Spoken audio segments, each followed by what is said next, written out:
Então, meu nome é Andréia Zorio, eu sou coordenadora do GESTA, que é o Grupo de Estudos em Temáticas Ambientais da Universidade Federal de Minas Gerais.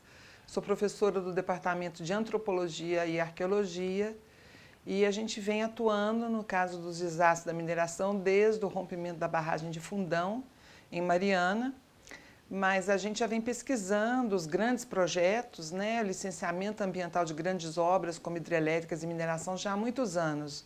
O GESTA já existe há 20 anos, dentro dessa linha de pesquisa sobre conflitos socioambientais. E, basicamente, aqui em Minas Gerais, as hidrelétricas e as grandes minerações, as grandes mineradoras aqui no estado. A gente trabalhou muito tempo em Conceição do Mato Dentro, que é no Médio Espinhaço, no projeto Minas Rio, que é um projeto de mineração a céu aberto com mineroduto e porto, que vai do minério de ferro de Minas para o Rio de Janeiro, é um mineroduto de mais de 500 quilômetros de extensão e que passa por várias cidades, localidades, sobretudo comunidades rurais, causando muitos impactos, muitos danos, muitos prejuízos a esses grupos, que são geralmente constituídos por população de agricultores familiares, camponeses, quilombolas, grupos indígenas. Então, a gente vem acompanhando já, no caso da mineração, há 10 anos, o tema da mineração, como operam as mineradoras, como é o licenciamento ambiental das mineradoras, quais são os danos a essas comunidades rurais atingidas, quais os efeitos para as suas vidas e também, sobretudo, numa perspectiva de antropologia do Estado, a maneira como o Estado ele faz a gestão da crise dos conflitos ambientais gerados por esses empreendimentos. Em função dessa nossa expertise, já desde 2010, no caso da mineração, quando ocorreu o desastre de Mariana, em 2015, nós fomos procurados pelo Ministério Público Federal para que a gente pudesse se engajar num levantamento sobre os danos e as afetações às comunidades tradicionais em todo o trajeto do desastre de Minas até o Espírito Santo. Por vários motivos, esse não foi possível, esse nosso engajamento através dessa demanda do Ministério Público, sobretudo porque a gente insistiu numa autonomia do GESTA em relação às empresas, não sei se a gente... Pode citar os nomes? Enfim, essa approach do Ministério Público, para que a gente fizesse esse projeto, ele tinha que passar por um esquema da governança, que envolvia não só a contratação da empresa, mas uma série de engajamentos com a Samarco ou as empresas que envolvem a BHP Billiton e a Vale.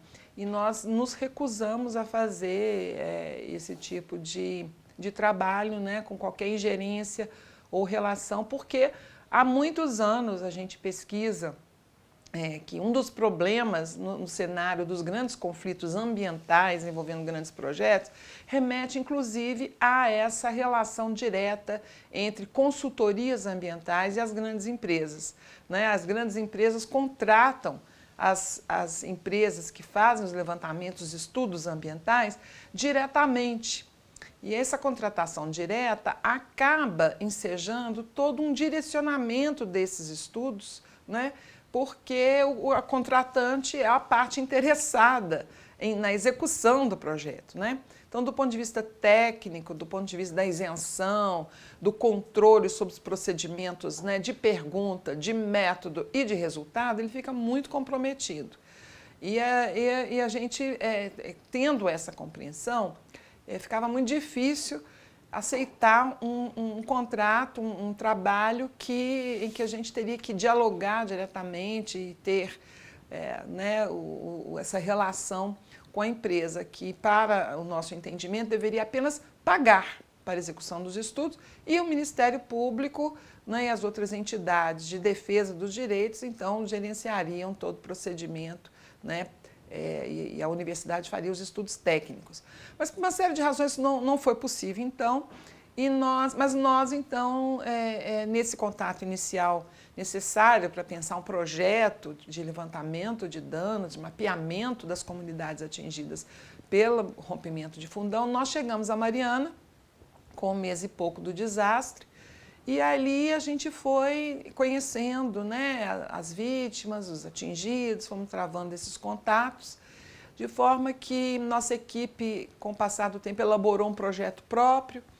Houve uma chamada pública pela FAPEMIG, que é a nossa agência estadual de fomento à pesquisa, né, e a CAPES, né, e com essa chamada pública para o desastre do Rio Doce, a gente foi contemplado com o projeto que nós fizemos e estamos até hoje desenvolvendo esse projeto lá junto aos moradores, né, da zona rural, principalmente de Mariana, sobretudo na comunidade de Paracatu de Baixo, que foi totalmente destruída pela lama. Foram 2 comunidades totalmente destruídas, Bento Rodrigues e Paracatu, e outras rurais parcialmente também, né, destruídas e afetadas pelo desastre.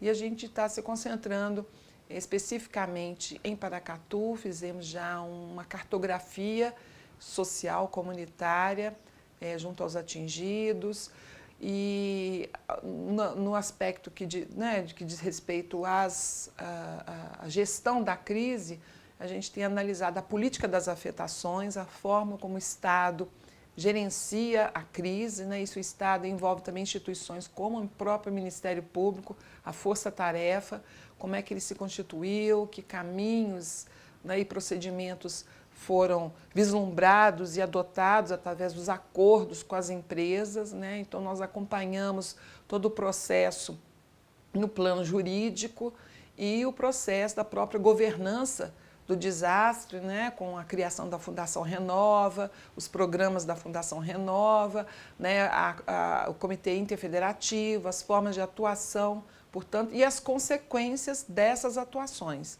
Não é? Porque eu acho que a grande contribuição que a gente tem dado a esse debate, ao conhecimento a respeito dos desastres, é que os desastres eles vão além do rompimento da barragem, né? O rompimento das barragens ele é um evento crítico, catastrófico, sem dúvida, que causa uma ruptura, né, numa certa ordem já existente, mas ele não é o início do desastre, né? O desastre ele acontece anteriormente, em etapas que envolvem desde o planejamento territorial, não é, por parte do governo central, né? Um planejamento do Brasil é um planejamento absolutamente centralizado, né? A população não participa desse planejamento. Então, territórios são destinados a hidrelétricas, são destinados a mineração, etc., sem que a população participe desse mapeamento territorial. Então, já existe aí uma falha de planejamento e ela é autoritária, esse planejamento, que não contempla a participação das pessoas que vivem nesses lugares, né? Então, as pessoas são alijadas da participação sobre o destino do lugar, destino das suas próprias vidas, né?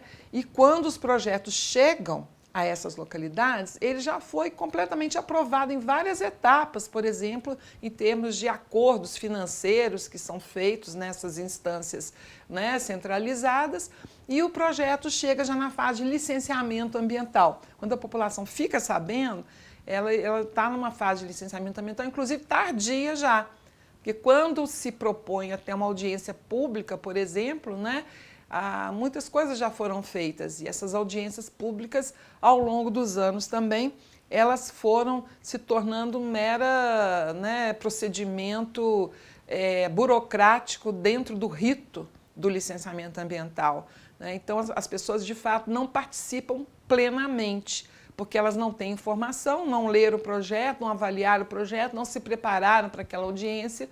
Então, quando as pessoas chegam na audiência pública, há uma apresentação muito positivada do projeto, os PowerPoints com projeção de empregos, de como que aquilo vai trazer uma melhoria. Então, é vendida uma imagem de progresso e de desenvolvimento para aquela localidade, e os danos, os impactos, as consequências efetivas para a vida, para o futuro daquelas pessoas é completamente negligenciado, né, dentro desse contexto. Então, a participação é muito precária.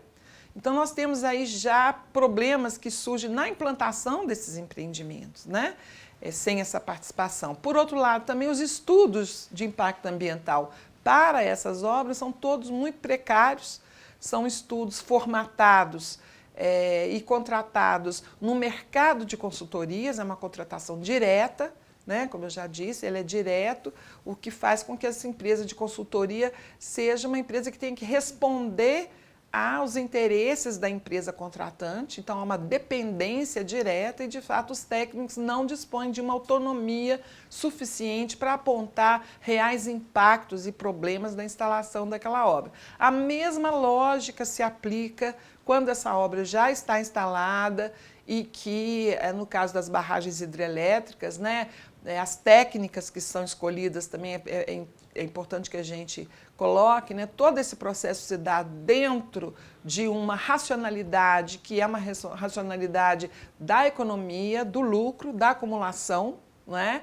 Então, todas as escolhas técnicas são escolhas, na verdade, que visam o menor gasto possível dessas empresas com esses empreendimentos. Então, a técnica, por exemplo, de barragem a montante é uma das mais baratas que existem, a mais barata possível.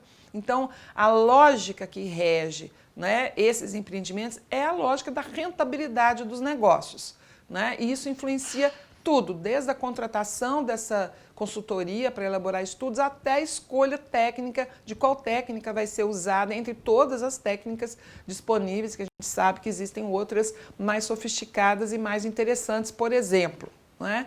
Então, no processo de funcionamento, há também uma economia no que tange o monitoramento e fiscalização dessas obras. Então, tudo isso fica muito a cargo das próprias empresas interessadas, né? Então, o monitoramento é um automonitoramento, é uma autofiscalização, as empresas apenas entregam relatórios ao Estado, isso já ficou muito claro, tanto no caso de Mariana quanto no caso de Brumadinho, muito evidente, muito discutido, né? Como esses documentos de fiscalização, esses atestados, eles são atestados que não efetivamente cumprem a sua função de garantir que aquela barragem está num nível de segurança adequada. Então, o que a gente tem é uma cultura de negligência dessas empresas, né?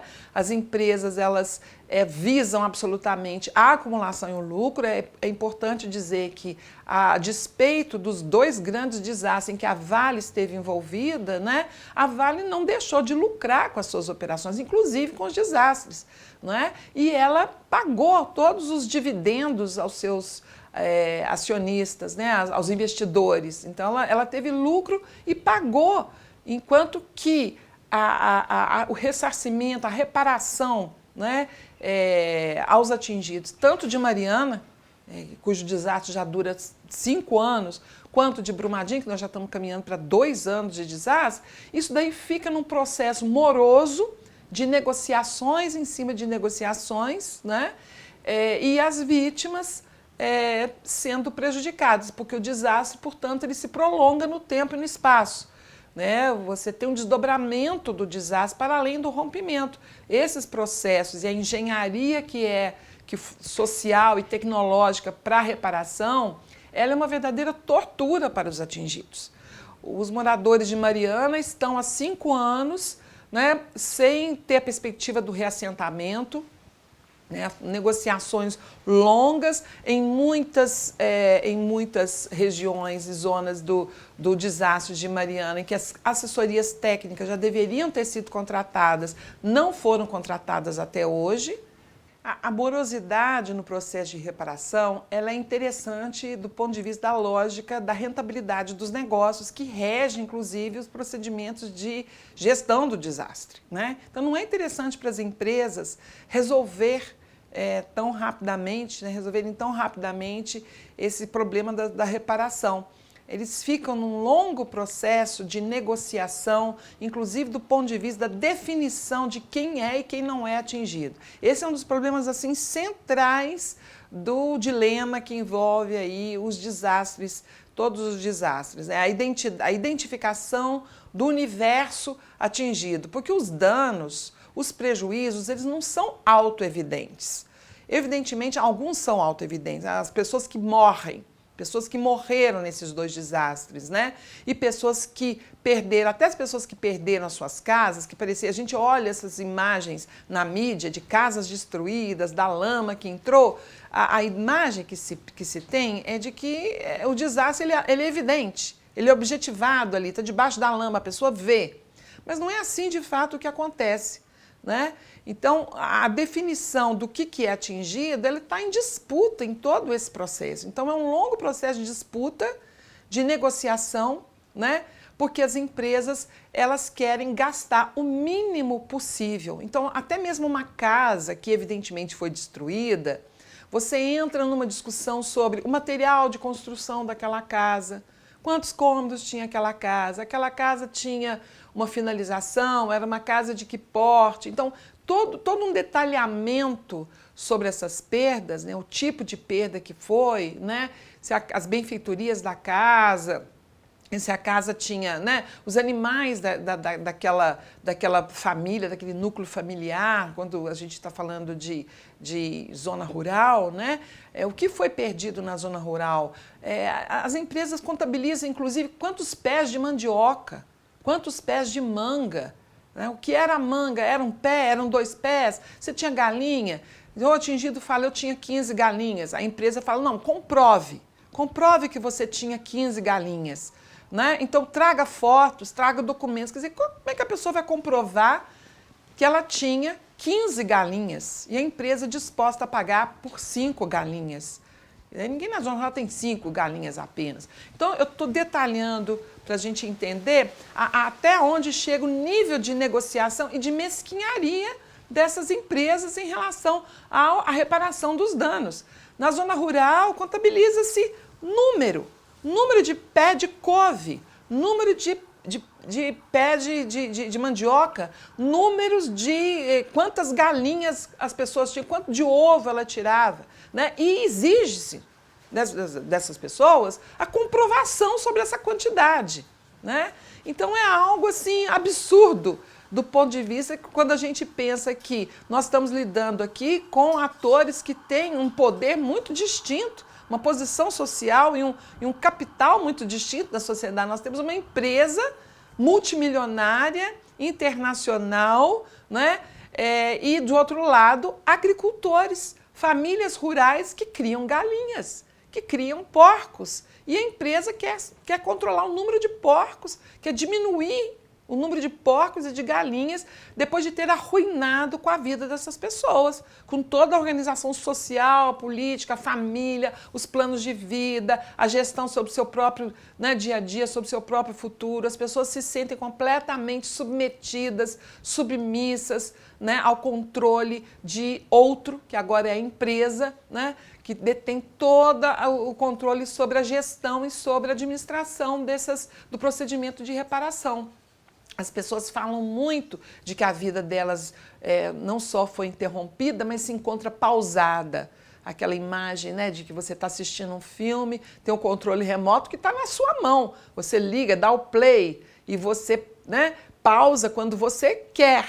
Eles usam muito essa imagem. Eles falam, olha, nós estamos no pause e nós não temos condição de retomar o play. Perderam o principal, perderam a autonomia. Perderam o poder de decisão sobre suas próprias vidas, né? Perderam emprego, perderam relações de vida. É muito complexo você imaginar que há 5 anos atrás uma criança de 5 anos tinha 5 anos, hoje a criança está com 10. E ela está indo à escola aonde? Como é que esse trauma, né, ele percorreu toda a infância dessa criança. Os que tinham 10 hoje estão com 15, já são adolescentes, e os que tinham 15 eram adolescentes na época já estão na casa dos 20 anos e talvez não tenham tido oportunidade de continuidade dos estudos, dos planos de vida, não estão na faculdade, né, tiveram a vida pausada e a perspectiva de vida toda parada. As pessoas estão sem investir nas condições de investimento nas próprias vidas, pequenos agricultores, produtores de leite, que tinham uma condição de vida boa, razoável, tinha todo, né, um planejamento, estratégias de futuro. Eles estão sem investir e estão tendo uma diminuição de renda ao longo desses 5 anos. Então, quanto mais duro o desastre, né, quanto mais perdura no tempo, outros danos eles são adicionados àqueles danos de 5 anos atrás. Não é estático. Os danos eles são mantidos e eles são reproduzidos e eles se desdobram em outros danos. As pessoas estão adoecendo, por exemplo. Muitas pessoas com derrame, muitas pessoas com hipertensão, diabetes, doenças, né, síndrome do pânico. né? As pessoas vivendo sob medicação pesada, não é? Ansiedade, tudo isso desenvolvido com o decorrer desse desastre que se arrasta por anos e anos e anos, né? Foram submetidas a processos e ainda são a reuniões burocráticas, né, para tabular, para criar parâmetros, de construir uma espécie de valoração sobre as perdas, né? Tiveram que ter todo um aprendizado de compreensão sobre a justiça, sobre esses caminhos, né? Um processo de muito sofrimento social e sofrimento psíquico, né? E também, no limite, físico imposto a essas pessoas, né? Aprender todo um linguajar, um universo, né, jurídico, econômico, alheio, né, à sua realidade, ao seu modo de vida, tendo que frequentar reuniões na cidade, reuniões cansativas, intermináveis, diárias, né, aprender a ler relatórios, a identificar nesses relatórios a sua situação. É um processo subjetivo, né, que envolve todo um aprendizado forçado, que é o aprendizado efetivamente de ser atingido. Porque o atingido ele não é atingido da noite para o dia, ele é uma vítima da noite para o dia, né? Enquanto um sujeito que efetivamente vai passar a se identificar enquanto um atingido e a lutar pelos seus direitos, isso envolve todo um processo de aprendizado que é longo, que é duro, que é complexo, né? E que modifica completamente a vida dessas pessoas. Inclusive, tem um aspecto do desastre que é muito pouco comentado, que eu gostaria de pontuar, que o desastre ele abre também um mercado. Ele abre um mercado de oportunidades, né? O desastre aciona todo o mecanismo